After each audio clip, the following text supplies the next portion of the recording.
આજે તો મિત્રો આપણે બલૂનિયા આંકવા હતા અને પછી રોગો સનેડો લઈને નીકળી ગયા.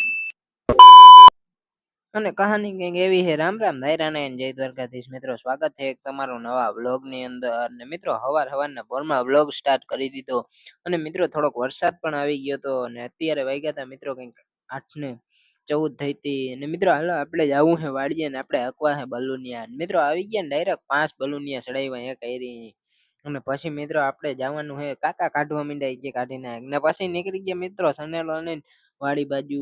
અને મિત્રો રોગો સનેડો લઈને જતા હતા. બલૂનિયા કે કઈ નતું કાઢી નાખ્યું બધું. સનેડો લઈને રોગા નીકળી ગયા. અને મિત્રો પછી થોડીક વાર ની અંદર આપણે મિત્રો આવી ગયા વાડીએ અને આંકવા માંડ્યા હતા ને કાકા આંકતા હતા સનેડો ને હું ને કાકાનો છોકરો બે ઉભા હતા હાથી માથે. અને પછી મિત્રો ડાયરેક્ટ આપણે નીકળી ગયા અને જોઈ લ્યો આવી રીતના કઈક ઉભા હતા. પછી મિત્રો ડાયરેક્ટ આપણે નીકળી ગયા ગામ બાજુ. અને મિત્રો દૂધ લઈને નહીં પણ રોકા જતા હતા. અને પછી હવે મિત્રો આપણે આજનો મિની બ્લોગ પણ અહીંયા જ પૂરો કરશું. નેક્સ્ટ બ્લોગ માટે લાઈક એન્ડ સબસ્ક્રાઇબ.